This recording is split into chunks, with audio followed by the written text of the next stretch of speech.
Hey, hello, what's up guys? এই তো আপনাদের সাথে নিউ অ্যানাদার ব্লগ ভিডিওতে আপনার জাকির হাজির হয়ে পড়েছে আপনাদের মাঝে।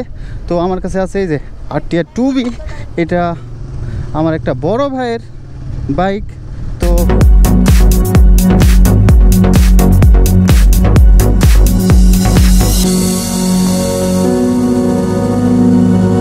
সামনে রয়েছে আমার আরও একটা বড় ভাই, দেন পিছনে মামা রয়েছে।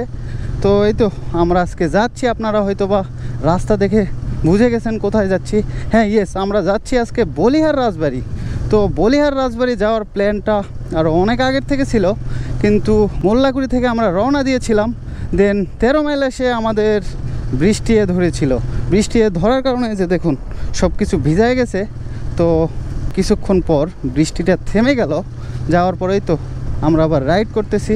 আমার সামনে আছে বড় ভাইয়েরা এবং মামা, এই তো আমার সাথে আছে RTR 2B। তো জানি না এই ওয়েদারে কেমন আসতেছে ভিডিওতে, তো যেমনই আসুক আজকের ব্লগটা করতে হবে, এটা হচ্ছে কথা। তো এটা হচ্ছে কদমতলি থেকে ডিরেক্ট মোড় করে সোজা বলিহার। তো কোনো হ্যাজাল পোহাতে হবে না এই রাস্তা দিয়ে গেলে, এই রাস্তা দিয়ে গেলে সোজা বলিহার। তো কোনো হ্যাজালের কোনো কাহিনী নাই, এই রাস্তাতে সোজা বলিহার। তো এই রাস্তাতে সোজা বলিহার। তো এই রাস্তাটা অনেক ভিজে গিয়েছে, তেমন রাস্তাটা ভালো না, কিন্তু ডাল রাস্তা এবং রাস্তাটা প্রচুর পরিমাণে ভিজে গেছে। একটু আগে বৃষ্টি হইল, তার কারণে রাস্তাটা ভিজে গেছে। জানি না আজকের এই ওয়েদারে কেমন হবে আমাদের গন্তব্যস্থানে যাওয়াটা এবং আমাদের যাত্রাটা, এবং আপনাদের মাঝে বলিহার রাজবাড়িটা উপস্থাপনাটা কেমন করতে পারি সেটা আমি বলতে পারতেছি না, কারণ বৃষ্টির কারণে ওয়েদারটা অনেকই খারাপ লাগছে আমার কাছে। তো রাস্তাও ভিজা, তো সেভাবে যাওয়া যাচ্ছে না, অনেক স্পিড কমায় যাচ্ছি, অনেক ধীরে ধীরেই যাচ্ছি। তো রাস্তাটা ভিজা হওয়ার কারণে কোনো রিস্ক নেওয়া যাবে না। আমরা ভিজা রাস্তাতে আমরা সব সময় সতর্কতার সহিত এবং সতর্কতা অবলম্বন করে বাইক চালাবো। তো বাইকটা চালাবো আমরা সেফলি চালালে আমাদের গন্তব্যস্থানে পৌঁছানোর 100%-এর মধ্যে 80% নিশ্চয়তা বেড়ে যায়।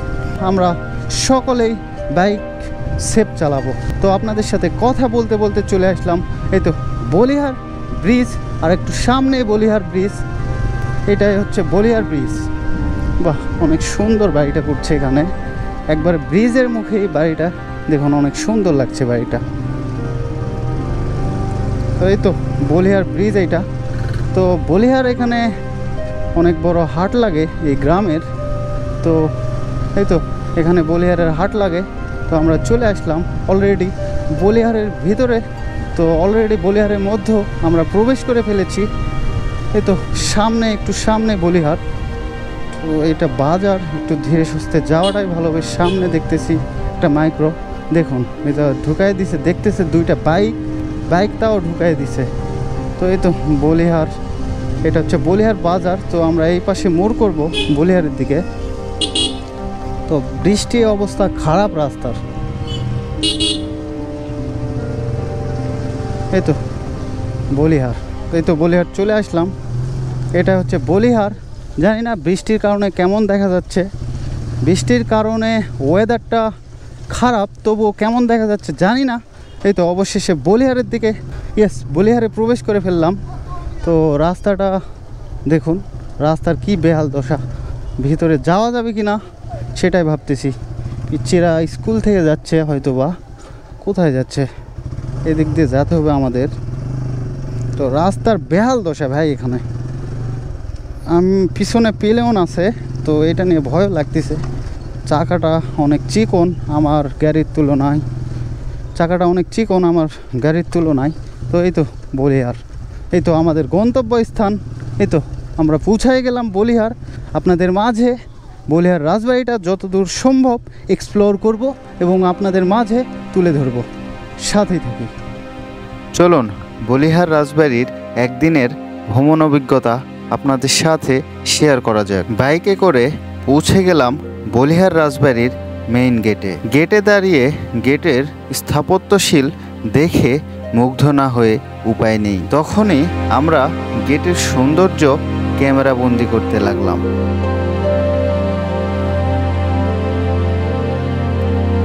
তারপরে সে গেট খুলে ঢুকে পড়লাম রাজবাড়ির অভ্যন্তরে।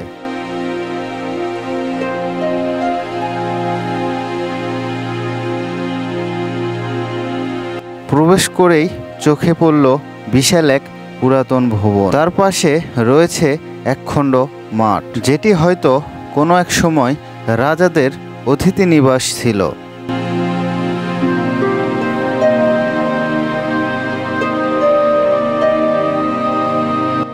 এবং সেই মাঠে দাঁড়িয়ে রয়েছে ছোট একটি সুন্দর মন্দির। মন্দির ঘুরে ঘুরে দেখতেই এগিয়ে গেলাম সে পাশের সিঁড়ির দিকে।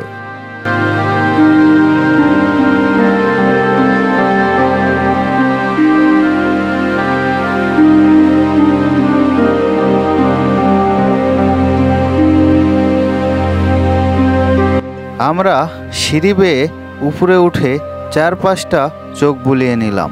সিঁড়ি একটু উঁচুতে অবস্থিত, যেখান থেকে পুরো রাজবাড়ির সৌন্দর্য এক নজরে দেখা যায়।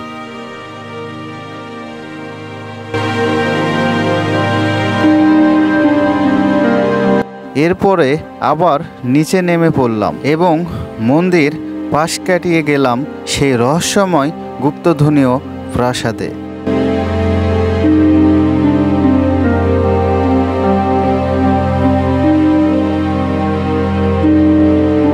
যেখানে শোনা যায় একসময় রাজাদের গুপ্তধন লুকিয়ে রাখা হতো, কিন্তু আজ সেখানে শুধুই ধ্বংসাবশেষ আর নীরবতা। চারিদিকে শুধুই পুরনো দেওয়াল।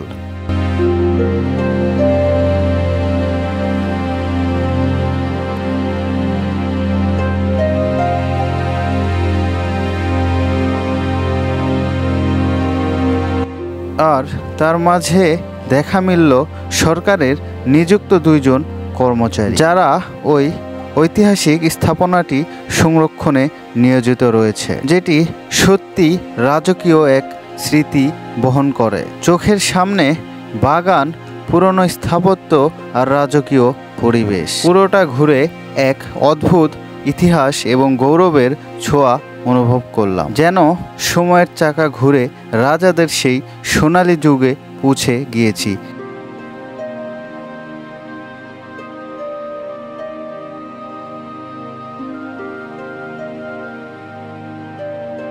এটা বলিহারের মেইন গেট। তো আমার সাথে রয়েছে আমার মামা, আমার একটা সিনিয়র বড় ভাই। তো মামা, এখানে ঘুরতে এসে কেমন লাগছে? আলহামদুলিল্লাহ, খুব ভালো লাগছে না? হ্যাঁ, জায়গাটা অনেক সুন্দর, পুরাতন হলেও অনেক সুন্দর, অনেক ভালো লাগছে। পরিচর্যা করলে আরো সুন্দর দেখাবে। তো ভাই, কেমন লাগছে এখানে? আপনার আলহামদুলিল্লাহ, অনেক ভালো। এক্সপ্রেশনটা বলেন। এখানে অনেক পুরাতন রাজবাড়ি, তবে হ্যাঁ। পরিচর্যা করলে অনেক সুন্দর লাগবে। হ্যাঁ, রাইট, এটা তো আমিও সহমত। তো এই তো সুন্দর সুন্দর একটা রাজবাড়ি। তারপরে আমরা ঢুকে পড়লাম মূল রাজপ্রাসাদ। রাজপ্রাসাদের সৌন্দর্য এতটাই মুগ্ধকর ছিল যে আমি এক ঝটকায় তার একটি প্রতিচ্ছবি তুলে ধরলাম। এরপর ধীরে ধীরে এগিয়ে গেলাম রাজপ্রাসাদের এক পাশের দিকে, যেখানে রাজারা বসে বিচার কার্য সম্পন্ন করতেন।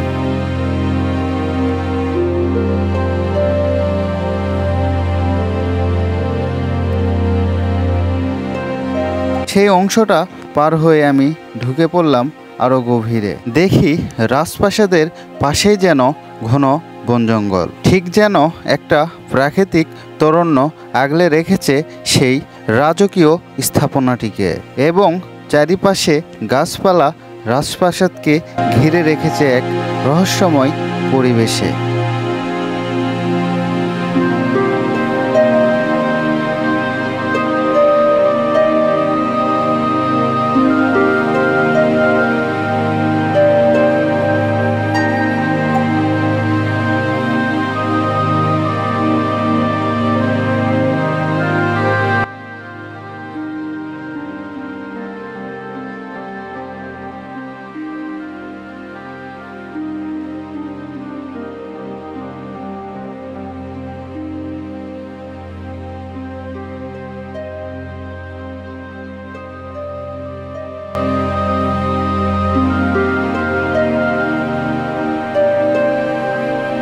পুরো রাজপ্রাসাদ ঘুরে দেখতে দেখতে পৌঁছে গেলাম এক পাশের মাঠের দিকে। সেখানে ছিল একটা স্কুল এবং কলেজের খেলার মাঠ পেরিয়ে আবার রাজপ্রাসাদের অন্য প্রান্ত দিয়ে দেখতে দেখতে এগিয়ে গেলাম ভিতরের দিকে। ভেতরে ঢুকে চোখে পড়ল ঘরগুলোর অবস্থা বেহাল দশা।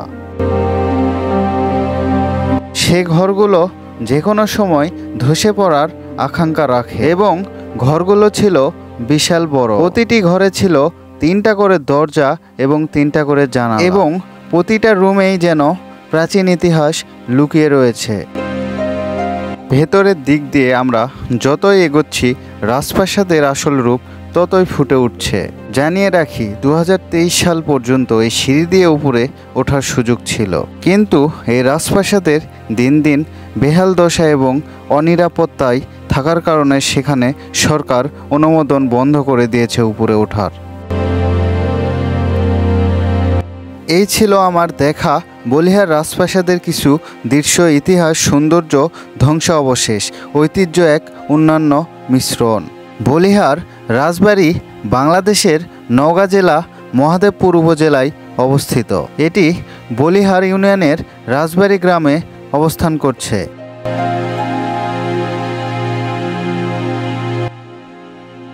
বলিহার রাজবাড়ি প্রতিষ্ঠিত হয়েছিল 1886 সালে। এই রাজবাড়িতে বসবাস করতেন বলিহার জমিদার বংশ। এই বংশের ন্যূনতম প্রভাবশালী শাসক ছিলেন রাজা জয়নারায়ণ রায় বাহাদুর। ব্রিটিশ আমলে জমিদারিত্বের বিস্তার ঘটালেও 1950 সালে জমিদারি প্রথা বিলুপ্ত হয়। এরপরে রাজপরিবারের সদস্যরা ধাপে ধাপে ভারতে চলে যান এবং শেষের দিকে এসে রাজপ্রাসাদ অপরিচর্যতার কারণে এইভাবে বেহাল দশাপূর্ণ হয়ে দাঁড়ায়। তো এই তো বাসায় ফেরার পথে তো আমি ছিলাম আপনার জাকির। তো এতক্ষণ আপনাদের মাঝে তো যতটুকু পেরেছি সেই বলিহার রাজবাড়িটি আপনাদের মাঝে উপস্থাপন করার চেষ্টা করেছি। তো রাস্তার বেহাল দশা, তো আজকে বৃষ্টি হওয়ার কারণে জানি না কেমন হলো ভিডিওটা, তো আপনারা দেখতে পাবেন। এই তো আপনাদের বলিহার রাজবাড়ি, আমাদের বলিহার রাজবাড়ি, আদি রাজবাড়ি। তো এতক্ষণ ছিলাম আপনার জাকির আপনাদের সাথে। তো আবার নিউ আনাদার ব্লগ ভিডিওতে আপনাদের সাথে দেখা হচ্ছে। তো ততক্ষণ আপনারা সুস্থ থাকুন, ভালো থাকুন, আল্লাহ হাফিজ।